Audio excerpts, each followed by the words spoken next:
Buenas tardes, ¿cómo les va? Aquí estamos comenzando otra emisión de Los Días Contados, en una semana en la que también la fisonomía de la ciudad cambia, como cuando comienza el ciclo lectivo. En este caso, al comenzar las partidas, los juegos, los equipos de Ciudad, los de Buenos Aires, el torneo de Primera División, ¿no? La Superliga, ahí estaba, este era el término que había que acuñar, porque ya no es fútbol para todos, ya es otra historia diferente. Y veremos de qué modo esto se va perfilando, ¿no? Si la gente renueva o no renueva sus abonos y todas esas historias. No digo, la fisonomía es diferente, porque incluso hasta el noticiero de esta noche va a ser distinto, porque Ñu juega a las 7 de la tarde y a las 9 de la noche estará el resultado del match concluido, ¿no? Y esto, como decía, cambia estados de ánimo, modifica prácticas, costumbres, hábitos, ritos en el trabajo, en la casa y todas esas historias. Pero bueno, a propósito del fútbol, y creo que esto es una buena señal también para la sociedad, ayer, en rigor antes de ayer, un par de días antes de que comience el torneo, porque se inició con una fecha o con un partido el día viernes, había circulado una versión de una carta que había presentado la directiva de San Lorenzo de Almagro, con su presidente Lamens a la cabeza, para solicitar la autorización pertinente de la AFA para poder salir con una bandera que pedía por la aparición con vida de Santiago Maldonado.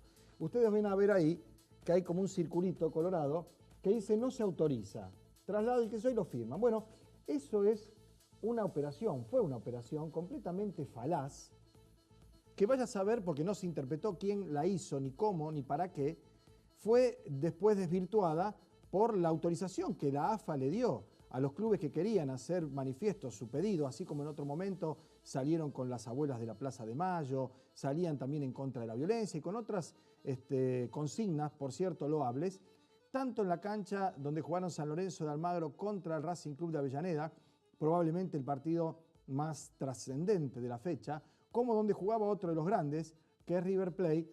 Ahí está, esto es en la cancha donde jugaron San Lorenzo y Racing. Está la aparición con vida de Santiago Maldonado. El pedido que se hacía y el aplauso que bajaba de las tribunas en un momento en el que supuestamente comenzaba una fiesta, como era la del partido de fútbol. Y ahí está el reclamo de la aparición con vida. Esto realmente es más comprometido todavía porque se trata del plantel profesional de un equipo de la primera división del fútbol argentino. Esto ya es dentro de la cancha también y naturalmente este tipo de muestras de solidaridad no solo son conmovedoras, sino que también son necesarias y diría útiles, ¿no?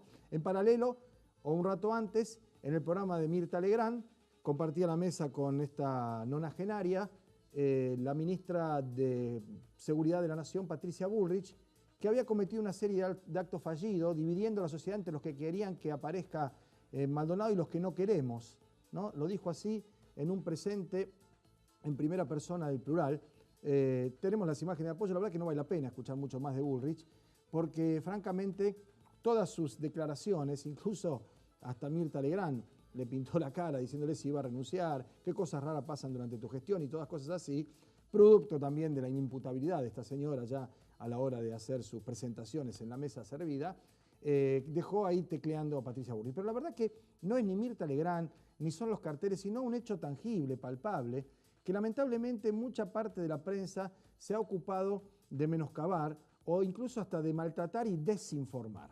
La desaparición forzada de una persona, o forzosa de una persona, no es privativo de una dictadura militar.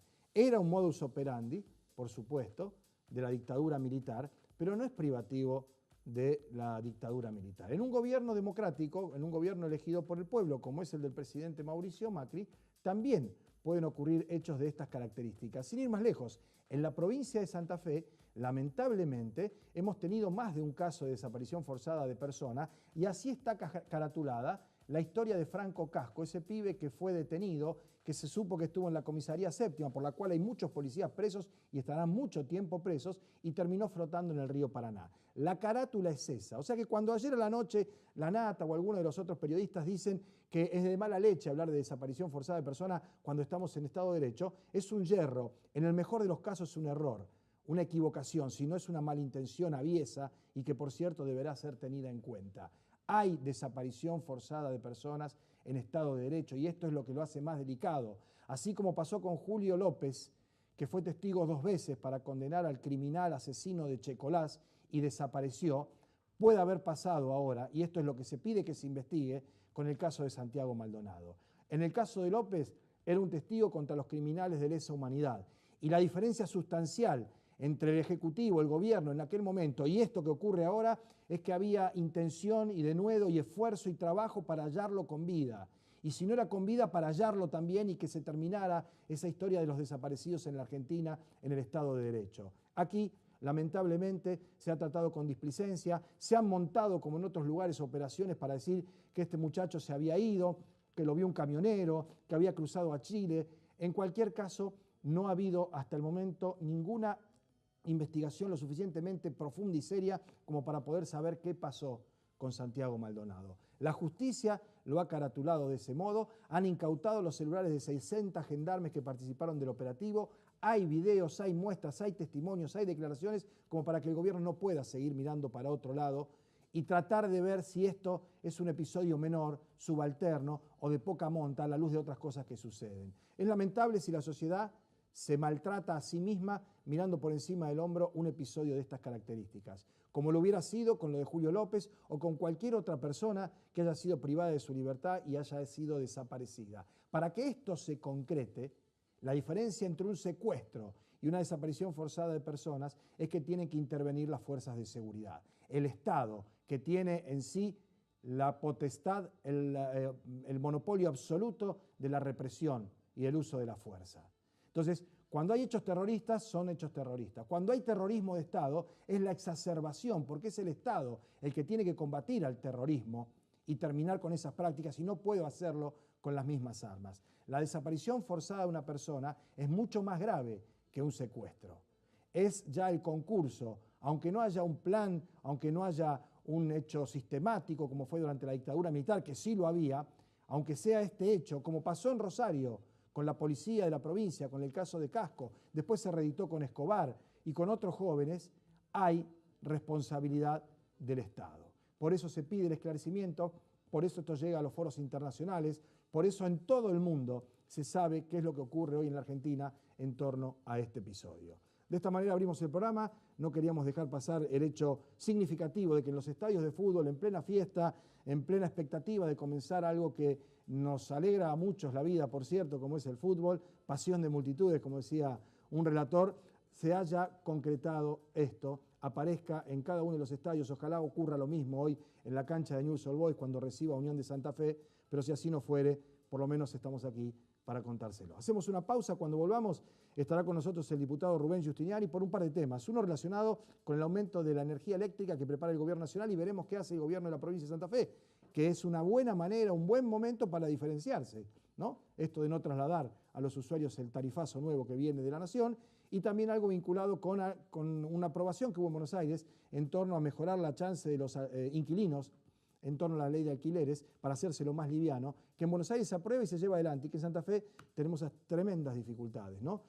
Para poder avanzar en la perspectiva de defender, ¿no?, a los que menos tienen. Enseguida venimos, estará con nosotros Rubén Giustiniani, y para el último bloque, el candidato a diputado nacional por el partido de Massa, Diego Giuliano, que me parece que la foto de todos los muchachos, todos los compañeros, mucho no le gustó. Algunos dicen que él podía haber estado ahí. Se lo vamos a preguntar, ya venimos.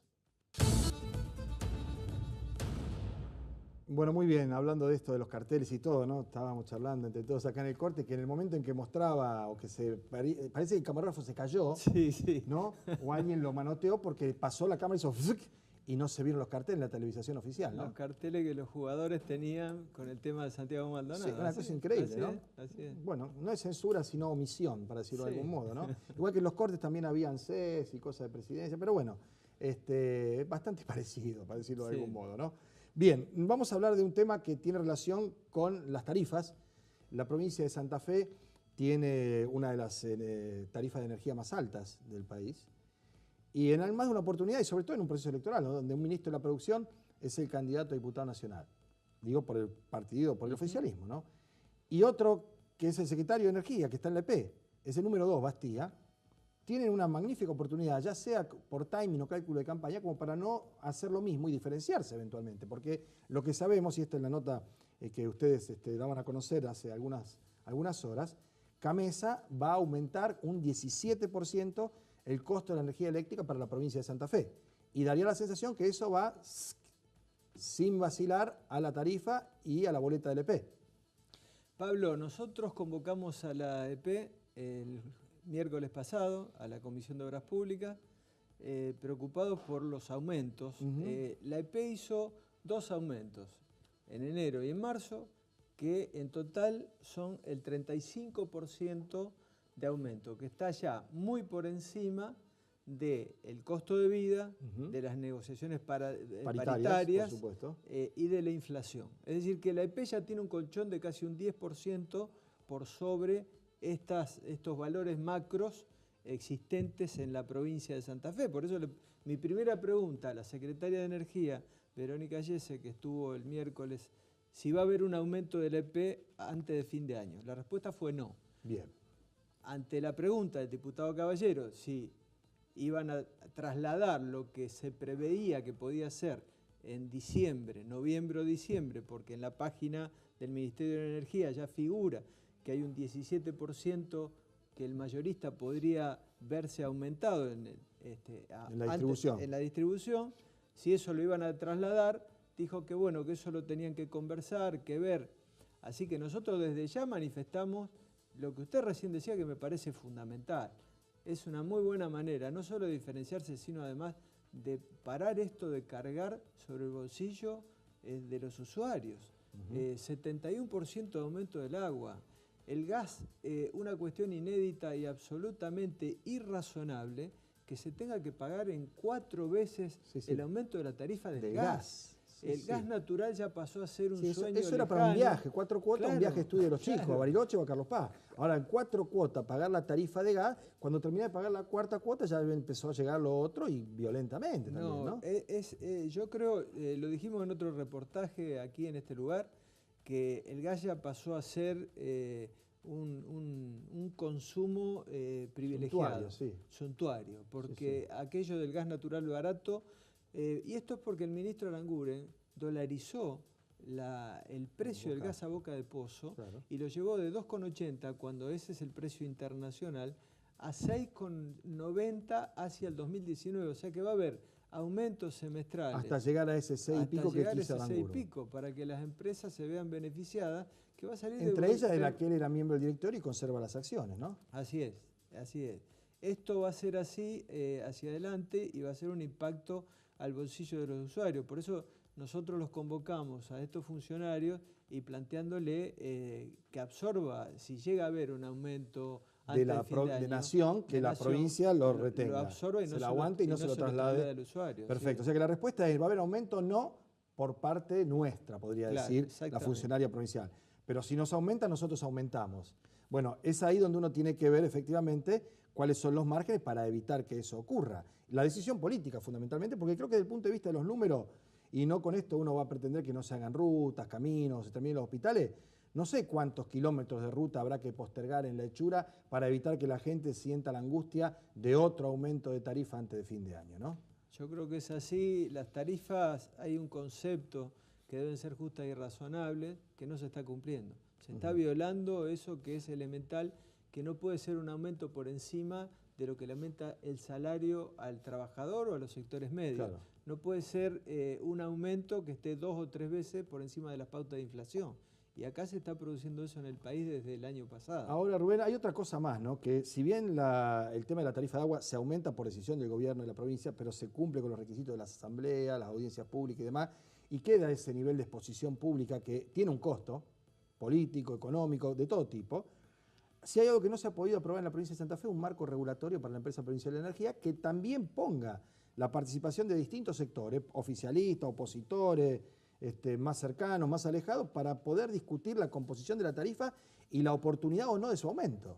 Fue otra de las preguntas que le hice a la secretaria, porque yo soy autor, junto con la diputada Silvia Burger, de un proyecto de ley de marco regulatorio del servicio eléctrico y otro de marco regulatorio general de los servicios públicos, donde tiene que haber participación de los usuarios.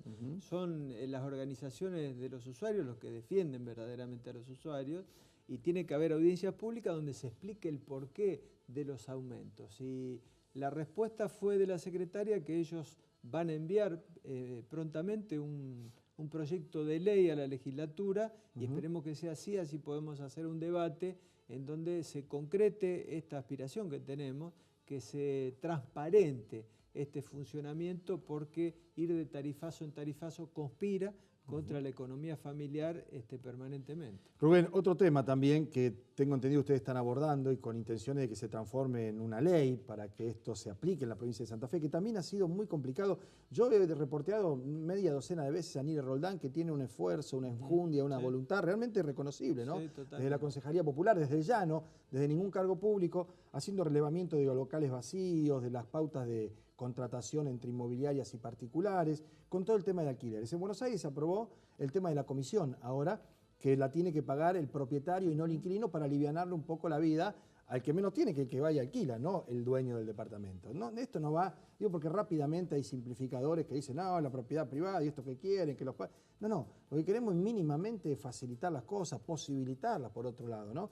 ¿Qué se puede hacer en la provincia de Santa Fe que tenga fuerza de ley y se aplique, ¿no? Y que no pueda ser recurrido judicialmente con un amparo o todo para que no se aplique eso, que pueda beneficiar en algún punto? Creo que el tema del sellado es lo que están trabajando ustedes. Sí, nosotros presentamos el jueves un proyecto de ley de eliminar sellos al contrato de alquiler. La firma nuestra, junto con Silvia Burger, acompañado por el diputado Caballero, el diputado Palo Oliver y el diputado Carlos Delfrade. Y nosotros lo que planteamos cuando se firma el contrato, para un alquiler de 7.000 pesos, más o menos uno tiene que pagar 2.000 pesos de los 24 meses, que es sellado. El sellado. Ese sellado nosotros planteamos que se elimine, sería un alivio más o menos de 2.000 pesos para el inquilino, proporción, claro. Lo cual en ese momento donde tiene que pagar la mudanza. Claro. Para un departamento de 7.000 pesos, más o menos la mudanza. Exactamente. Así que nos parece razonable. Es un impacto importante para el inquilino que dejaría de pagar y no es un impacto fiscal importante para la provincia. Con lo cual, esperemos que esto pueda ser aprobado. Hay otros proyectos que son más amplios y que nosotros creemos que se son pueden conversar, concurrir, que claro. Estamos abiertos a discutirlos también, pero esta es una medida concreta que sería positiva que se apruebe. Bien, finalmente, ¿no? Y ya, digamos, siendo por lo que debe haber sido tal vez el principio, porque ya transcurrió el lapso del periodo electoral. Creo que hoy se va a conocer y se va a confirmar que ganó Cristina Kirchner en provincia de Buenos Aires.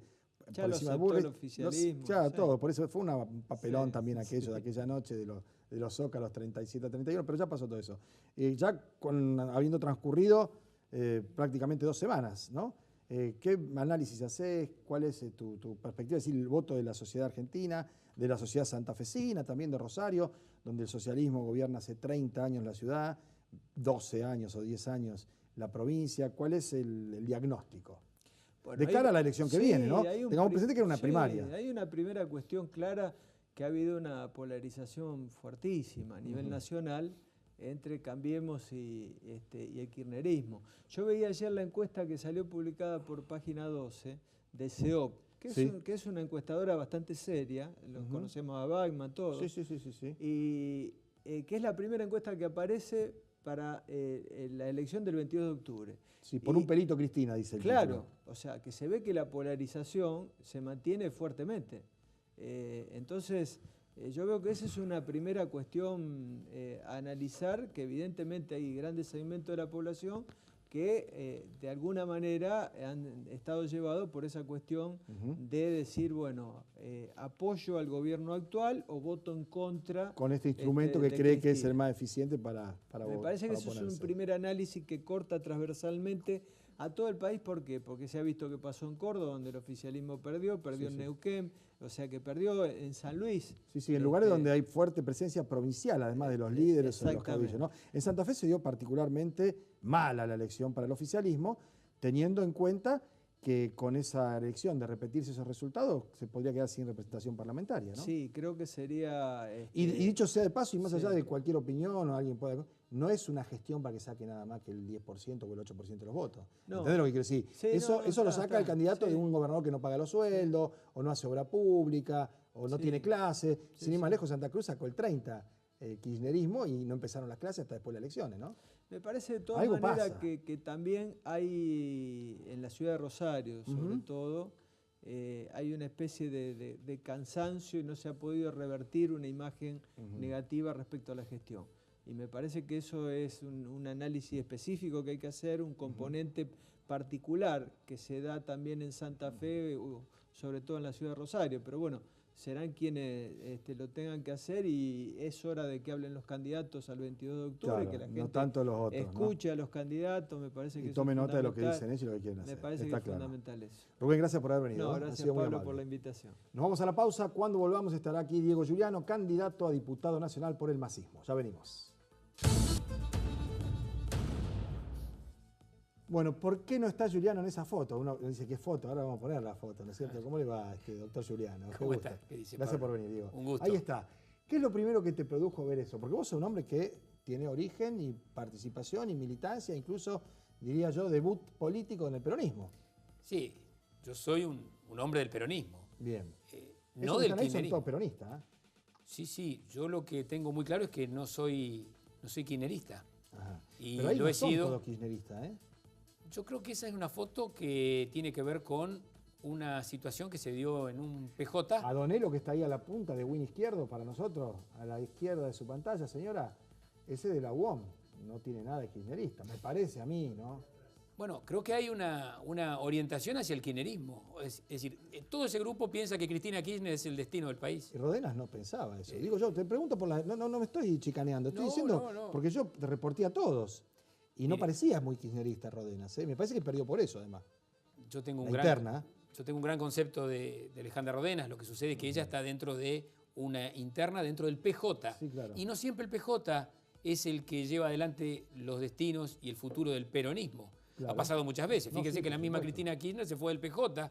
Por lo tanto, los que están tan asombrados porque nosotros no participamos en esa interna, la verdad que tendrían que escuchar a su jefa, que fue la primera que se fue y que no aceptó ningún tipo de interna. En nuestro caso, yo lo dejé muy claro el primer día. Yo no podía participar de una interna respecto de la cual terminaban en una lista que yo la verdad Y que así no terminó. compartía. No iba a compartir con Agustín Rossi con toda la cuestión personal de lado. Estamos hablando Sí, de sí, la proyecto política, político. el proyecto político. Lo que encarna. No tengo que ver con Agustín Rossi y no creo que Agustín Rossi sea la síntesis del peronismo de la provincia de Santa Fe. Porque con esa Justamente. proporción de votos que obtenía, vos hubieras sido tercero en esa lista. Claro. Porque además estaba cubierto el cupo con Rodena, hubiera sido Rossi, Rodena, Giuliano, con mucha chance de ser diputado nacional. Más, y esto espero que lo tomes a bien, que las que tenés ahora, que tenés que sacar solito el 11%, porque ahora se eligen 9 diputados. Nada más que 9, no 10, sino 9 Así diputados, y eso obliga a más de un 10% de votos para entrar. Nosotros tenemos muchas chances de ser, en este caso, en mi caso, diputado nacional y nuestro espacio crecer. Y creo que hay que hacer este esfuerzo grande. Nosotros no podemos asistir pasivamente a esa foto diciendo ahí está todo el peronismo de Santa Fe, ahí falta un montón de gente, ahí falta la historia de Santa Fe, ahí falta el peronismo distinto, el que tiene que aparecer, el peronismo que a Santa Fe lo enamoró muchas veces. Ese peronismo no enamoró a Santa Fe nunca. El kirchnerismo no enamoró a los votantes de Santa Fe en ningún caso.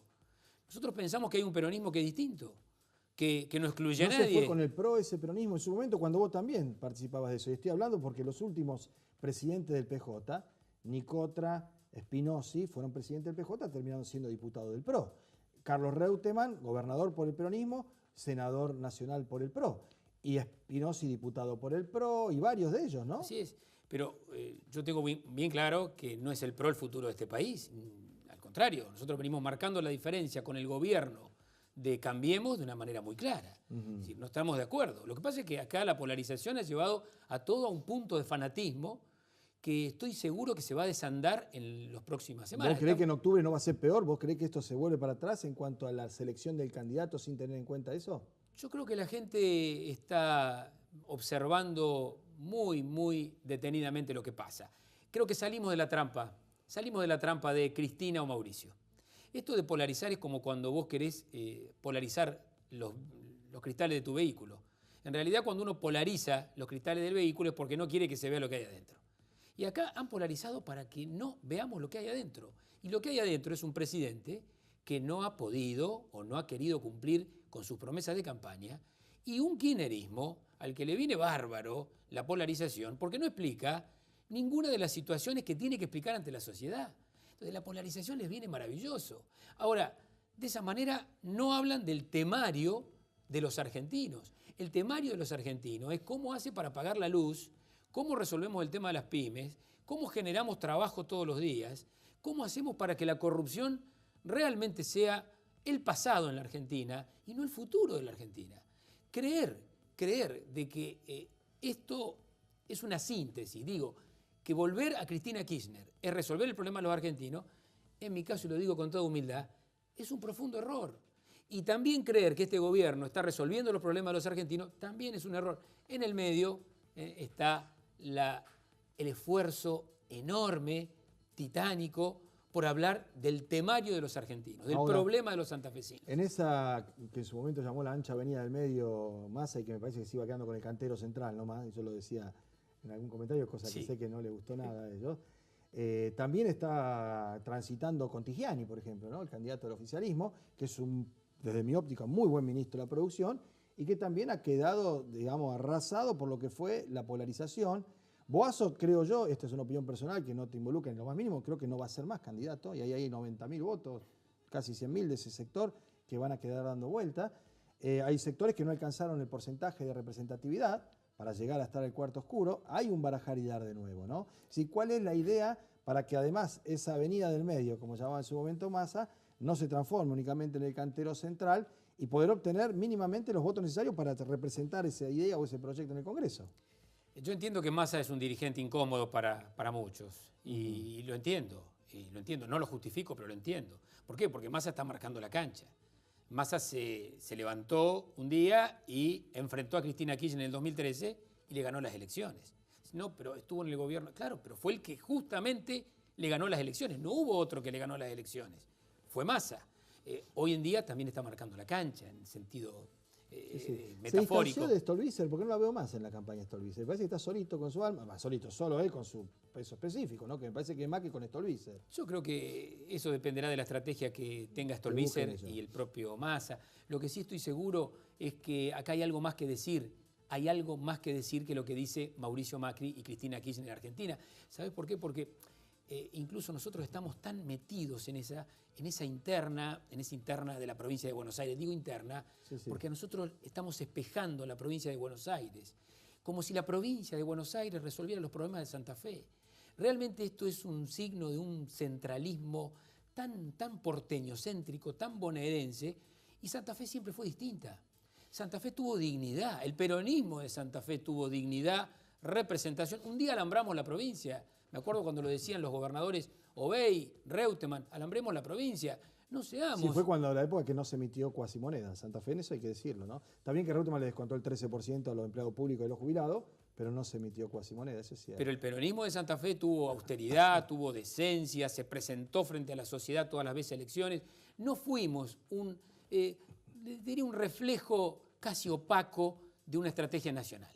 Nosotros cuando eso sucedió, cuando hubo un reflejo opaco de una estrategia nacional, cuando el kirchnerismo empezó a cortar fuerte en la provincia de Santa Fe, perdimos todas las elecciones. Y esto, la verdad, yo sé que hay alguna gente que le molesta que lo diga, pero esto es la pura verdad. Entonces, yo lo llamo a esto, ¿no? A que los santafesinos reflexionemos. El que quiere votar a Mauricio Macri y al gobierno de Macri tiene candidato en Santa Fe. El que quiere votar a Cristina, porque estamos en ese punto, el que cree que Cristina va a resolver el futuro de la Argentina, tiene candidato, es Agustín Rossi.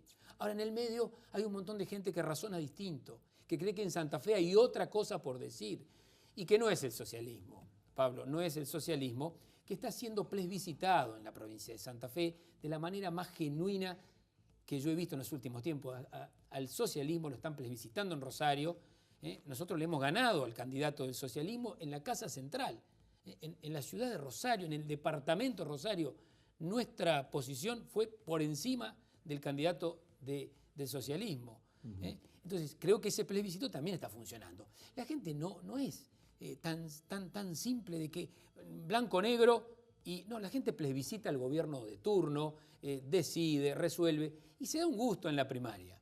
En la primaria se dio un gusto de marcar algunas cosas muy claras. Eso no va a pasar en la general porque este proceso electoral es una película. Hubo una foto el 13 de agosto, va a haber otra foto en octubre. Bueno, y vamos a seguir aquí viendo cómo se perfila eso. La idea es debatir, ya sabemos que vendrás.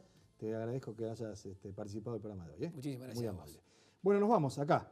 Mañana vamos a volver, como siempre, y mañana les hago una invitación especial porque va a estar con nosotros un colega más joven, yo iba a decir amigo, mucho más joven, que es Martín Sivak. ¿Quién es Martín Sivak?